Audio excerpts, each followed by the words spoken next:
ഇപ്പോൾ വേണമെങ്കിൽ ഇ ഡിക്ക് ഇനിയും വെയിറ്റ് ചെയ്യാം. കാരണം ഇപ്പോൾ ശശിധരൻ അനാരോഗ്യം ചൂണ്ടിക്കാണിച്ചുകൊണ്ട് ഹൈക്കോടതിയിൽ നൽകിയിരിക്കുന്ന പരാതിയുണ്ട്. മെഡിക്കൽ റിപ്പോർട്ട് ഉൾപ്പെടെയാണ് അദ്ദേഹം കൊടുത്തിരിക്കുന്നത്. പക്ഷേ അത് പരിഗണിക്കുന്നത് വരെ കാത്തു നിൽക്കാതെ ഇ ഡി ശശിധരൻ കർത്തയെ വീട്ടിൽ പോയി ചോദ്യം ചെയ്യുകയാണ്. അപ്പോൾ ഇ ഡിയുടെ ഈ ഇന്റൻഷൻ അത് തെറ്റാണെന്ന് പറയുവാൻ കഴിയുമോ? ഇപ്പോൾ ശ്രീ ഹരിദാസ് പറയുന്നത് ഈ ഇടപെടൽ നടത്തിയ സമയം ശരിയായില്ല, ഇതിനു മുൻപ് തന്നെ ഇ ഡിക്ക് അന്വേഷണം നടത്താമായിരുന്നു എന്നാണ് അദ്ദേഹം പറഞ്ഞു വെക്കുന്നത്. താങ്കൾ ഇതിനെ എങ്ങനെയാണ് കാണുന്നത്? എന്തായാലും CMRലും എക്സാലോജിക്കുമായിട്ടാണ് ഈ ഇടപാട് നടന്നത് എന്നതുകൊണ്ട് തന്നെ CMRL ഉദ്യോഗസ്ഥരെ ചോദ്യം ചെയ്യുന്നതും CMRലിന്റെ MD ചോദ്യം ചെയ്യുന്നതും പോലെ തന്നെ പ്രാധാന്യമുള്ളതാണല്ലോ എക്സാലോജിക്കിന്റെ ഉടമയായ മുഖ്യമന്ത്രിയുടെ മകളെ ചോദ്യം ചെയ്യുന്നതും.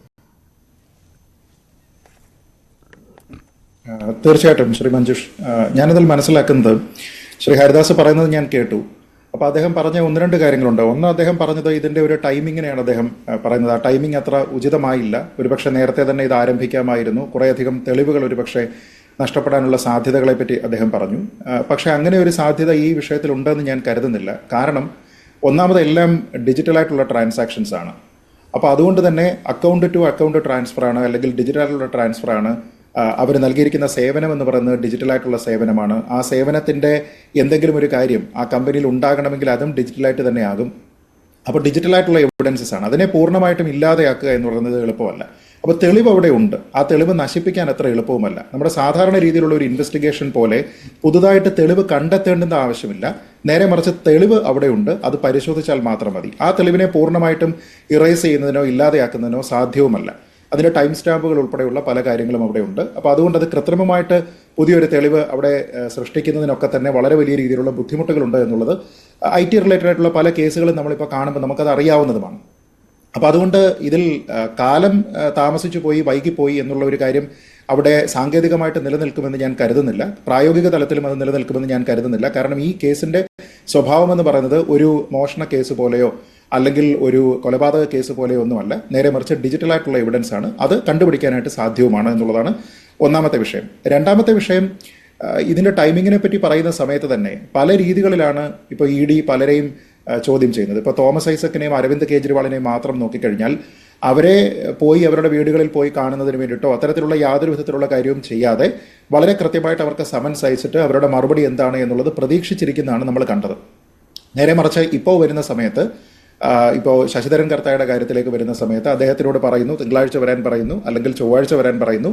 2 ദിവസം അദ്ദേഹത്തിന് വരാനായിട്ട് കഴിയുന്നില്ല എന്ന് കാണുന്ന സമയത്ത് അദ്ദേഹത്തിന് ആരോഗ്യപരമായിട്ടുള്ള ബുദ്ധിമുട്ടാണ് ഉള്ളത് എങ്കിൽ, കാരണം അദ്ദേഹത്തിൻ്റെ അവിടുത്തെ പരാതി എന്താണ്, അദ്ദേഹം അവരോട് പറയുന്നത് തന്നെ ഗുരുതരമായിട്ടുള്ള ആരോഗ്യ പ്രശ്നങ്ങളുണ്ട്, പ്രായാധിക്യമുണ്ട്. അപ്പോൾ അതുകൊണ്ട് ഹാജരാക്കാൻ കഴിയില്ല, ചോദ്യം ചെയ്യലിൽ നിന്ന് തന്നെ ഒഴിവാക്കണമെന്നാണ് അദ്ദേഹം ആവശ്യപ്പെടുന്നത്. അപ്പോൾ അതെന്തായാലും നടക്കുന്ന കാര്യമല്ല. അപ്പോൾ അതുകൊണ്ട് അദ്ദേഹത്തിന് ബുദ്ധിമുട്ടുണ്ടാക്കാത്ത രീതിയിലേക്ക് അവിടെ ചെല്ലുക എന്നുള്ളതാണ്. പിന്നെ രണ്ടാമതൊരു കാര്യം, തോമസ് ഐസക്കിൻ്റെ വിഷയത്തിലാണെങ്കിൽ പോലും നമ്മൾ നോക്കിക്കഴിഞ്ഞാൽ ആ വിഷയത്തിൽ അദ്ദേഹത്തിന് തെരഞ്ഞെടുപ്പിൻ്റെ സമയം അദ്ദേഹത്തെ വെറുതെ വിടുന്നതിന് വേണ്ടിയിട്ടാണ് കോടതി തന്നെ ആവശ്യപ്പെട്ടിരിക്കുന്നത്. ഈ സമയം കഴിയട്ടെ, അതിനുശേഷം എന്താണെന്ന് വെച്ചാൽ നോക്കാം എന്നാണ് പറയുന്നത്. അത്തരത്തിലുള്ള യാതൊരു വിധത്തിലുള്ള ബാധ്യതകളും ഇല്ലാത്ത ഒരാളാണ് കർത്ത. അദ്ദേഹം ഒരു രാഷ്ട്രീയക്കാരനല്ല, അദ്ദേഹം തെരഞ്ഞെടുപ്പിൽ മത്സരിക്കുന്നില്ല. അപ്പോൾ തെരഞ്ഞെടുപ്പുമായി ഈ വിഷയത്തിന് യാതൊരു വിധത്തിലുള്ള ബന്ധവുമില്ല. അതിപ്പോൾ മുഖ്യമന്ത്രിയുടെ മകളുടെ കേസിലേക്ക് വന്നാൽ പോലും ആ രീതിയിലുള്ള എന്തെങ്കിലും ഒരു കാര്യം അവർക്ക് ക്ലെയിം ചെയ്യാനായിട്ട് സാധ്യമല്ല. അപ്പോൾ അതുകൊണ്ട് ടൈമിങ്ങിന്റെ കാര്യത്തിൽ എന്തെങ്കിലും രീതിയിലുള്ള പ്രശ്നമുണ്ട് എന്ന് ഞാൻ കരുതുന്നില്ല. ശരിയാണ്, ടൈമിങ്ങിന്റെ കാര്യത്തിൽ അങ്ങനെ പ്രശ്നമില്ല. അവർക്ക് ഏത് സമയത്ത് വേണമെങ്കിലും ചോദ്യം ചെയ്യാവുന്നതാണ്. അപ്പോൾ ഒരു കാര്യം കൂടി ശ്രീജിത്ത് പണിക്കർ, ഇ ഡി അന്വേഷിക്കുന്ന വിഷയത്തിലേക്ക് വരികയാണെങ്കിൽ ഇത് CMRലിന്റെ ഉദ്യോഗസ്ഥർ തന്നെ കഴിഞ്ഞ ദിവസം തന്നെ ഇ ഡി ചോദ്യം ചെയ്ത ഇതേ ആളുകൾ തന്നെ ആദായ നികുതി വകുപ്പിന്റെ ഇന്ററിം സെറ്റിൽമെന്റ് ബോർഡ് മുൻപാകെ പറഞ്ഞ കാര്യങ്ങൾ ഇവിടെയും ആവർത്തിക്കുകയായിരിക്കുമല്ലോ സ്വാഭാവികമായിട്ടും. പക്ഷേ ഏറ്റവും പ്രധാനപ്പെട്ട ഒരു കാര്യം, എന്താണ് നിങ്ങൾ തമ്മിലുള്ള കരാർ, ഈ കരാർ അനുസരിച്ച് പണം നൽകുമ്പോൾ എന്താണ് സേവനം, അതിനി എവിടെ പോയി വിശദീകരിക്കുവാനാണ് CMRL? അത് വിശദീകരിച്ച് വഷളാവുകയല്ലേ ഉള്ളൂ. സേവനം കിട്ടിയിട്ടില്ല എന്നുള്ള കാര്യം എല്ലാവർക്കും അറിയാവുന്നതാണല്ലോ. അത് CMRL തന്നെ, ഇതേ ഉദ്യോഗസ്ഥർ തന്നെ നേരത്തെ സമ്മതിച്ചതുമാണ്.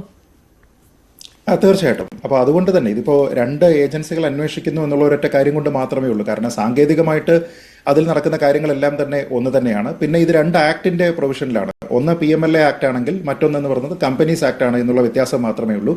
പക്ഷേ ഈ 2 കേസുകളും ചാർജ് ചെയ്യുന്നതിന് ആധാരമായിട്ടുള്ള അവിടെ നടന്നിരിക്കുന്ന സംഭവം എന്ന് പറയുന്നത് ഒന്നാണ്. അപ്പോൾ CMRLന്റെ ആൾക്കാർക്ക് ഈ രണ്ട് ഏജൻസികളോടാണെങ്കിലും രണ്ട് വകുപ്പുകളുടെ കീഴിലാണെങ്കിലും എല്ലാ ചോദ്യങ്ങളുടെയും മറുപടി ഒരേ രീതിയിൽ തന്നെ അവർക്ക് പറയാനായിട്ട് കഴിയുകയുള്ളൂ. കാരണം എസെൻഷ്യലി ഇതൊരൊറ്റ സംഭവവുമായി ബന്ധപ്പെട്ടതിൻ്റെ രണ്ട് ആംഗിളുകൾ നോക്കുന്ന രണ്ട് ഏജൻസികളുടെ കേസുകളാണ്. അപ്പോൾ അങ്ങനെ നോക്കിക്കഴിഞ്ഞാൽ ഇതിനോടകം തന്നെ വിശദീകരിച്ചിരിക്കുന്ന കാര്യങ്ങൾ മാത്രമേ ഈ CMRLന്റെ എംപ്ലോയീസിനെ പറ്റി ചോദ്യം ചെയ്തു കഴിഞ്ഞാലും അല്ലെങ്കിൽ ഈ കമ്പനിയുടെ ഉടമസ്ഥരെ പറ്റി അവരെ ചോദ്യം ചെയ്താലും ഒക്കെ തന്നെ അതിൽ കൂടുതലായിട്ടുള്ള എന്തെങ്കിലും ഒരു ഇൻഫർമേഷൻ കിട്ടാനായിട്ട് സാധ്യമല്ല. പക്ഷേ EDയെ സംബന്ധിച്ചിടത്തോളം അവർ PMLA കേസാണ് അന്വേഷിക്കുന്നത് എങ്കിൽ തീർച്ചയായിട്ടും അവർക്ക് ഇൻഡിപെൻഡൻ്റ് ആയിട്ടുള്ള ഒരു എൻക്വയറി ഉണ്ടാകണം. ഇപ്പോൾ അല്ലാതെ ഇപ്പോൾ SFIO അന്വേഷിച്ചിട്ടുണ്ട് എന്നതുകൊണ്ട് ആ ഫയലുകളെല്ലാം സ്വീകരിച്ചതിന് ശേഷം അന്വേഷണം തുടരാനായിട്ട് സാധിക്കുന്ന ഒരു ഏജൻസി അല്ല ED.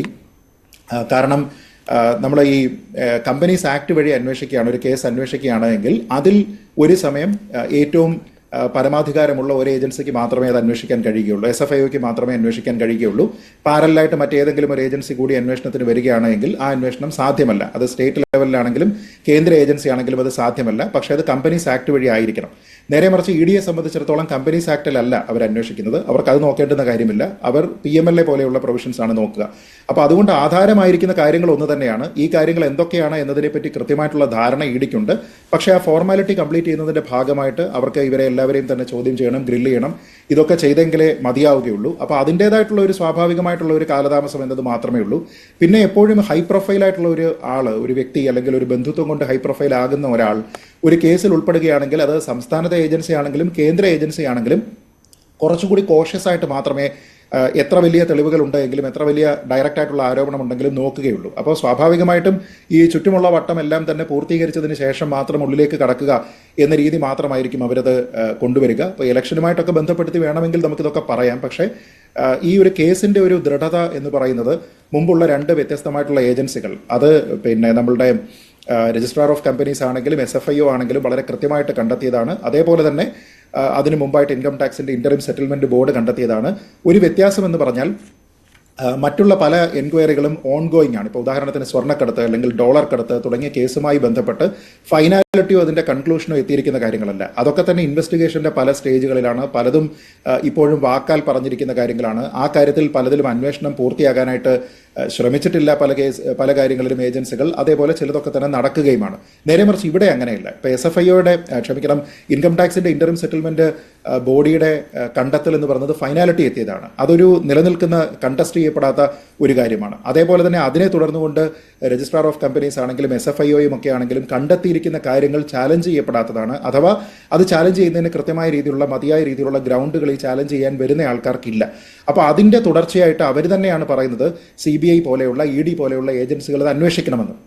അപ്പോൾ അതിൻ്റെ ഭാഗമായിട്ട് EDയിലേക്ക് വരുന്നു, അവരങ്ങനെ ഒരു കേസ് രജിസ്റ്റർ ചെയ്യുന്നു, അതിനുശേഷം അവർ എൻക്വയറി ചെയ്യുക എന്ന് പറയുമ്പോൾ മറ്റുള്ള എല്ലാ കേസുകളെയും സംബന്ധിച്ച് കൂടുതലായിട്ടുള്ള മെറിറ്റുള്ള ഒരു കേസാണ്. കാരണം ഇത് ചാലഞ്ച് ചെയ്യാതെ അവിടെ നിൽക്കുകയാണ്. ഇപ്പോൾ നമ്മൾ നോക്കിക്കഴിഞ്ഞാൽ പല വിഷയങ്ങളിലും രാഷ്ട്രീയമായിട്ട് തന്നെയാണ് ഈ ലീഗാലിറ്റിയെ മറികടന്നുകൊണ്ട് തന്നെ പലപ്പോഴും രാഷ്ട്രീയമായിട്ട് തന്നെ പലതിനെയും ഡിഫെൻഡ് ചെയ്യാനായിട്ട് ആൾക്കാർ ശ്രമിക്കുന്നത് കാണാം. ഈ വിഷയത്തിൽ രാഷ്ട്രീയമായിട്ടുള്ള ഒരു ഡിഫൻസിന് പോലും ഒരു സ്ഥാനമുണ്ട് എന്ന് തോന്നുന്നില്ല. കാരണം വളരെ കൃത്യമായിട്ട് വന്നിരിക്കുന്ന കണ്ടെത്തലുകൾ എന്താണ് എന്ന് കണ്ടസ്റ്റ് ചെയ്യുന്നതിന് വേണ്ടിയിട്ട് കോടതിയിലേക്ക് പോകുന്നതിനോ ഞങ്ങൾ കോടതിയിൽ പോയിട്ടുണ്ട് എന്ന് പറഞ്ഞുകൊണ്ട് രാഷ്ട്രീയമായിട്ട് പിടിച്ചു നിൽക്കുന്നതിനോ പോലും ഇവരാരും തന്നെ ശ്രമിക്കുന്നില്ല. അപ്പോൾ അങ്ങനെ നോക്കിക്കഴിഞ്ഞാൽ തോൽക്കുമെന്ന് ഉറപ്പുള്ള ഒരു കേസാണ് ഇവിടെ പല ആൾക്കാരും ഫൈറ്റ് ചെയ്യുന്നത് എന്നുള്ളതറിയാം. അതിൻ്റെ കൺക്ലൂഷനിലേക്ക് എത്തുന്നതിന് വേണ്ടിയിട്ട് വരുന്ന കാലപരിധി, അതിൻ്റെ പ്രൊസീജിയറലായിട്ടുള്ള ഡിലേ തുടങ്ങിയ കാര്യങ്ങളാണ് ഒരു പക്ഷേ ഇപ്പോൾ നടന്നുകൊണ്ടിരിക്കുന്നത്. ഈ കേസിലെ പരാതിക്കാരനായ ശ്രീ ഷോൺ ജോർജ്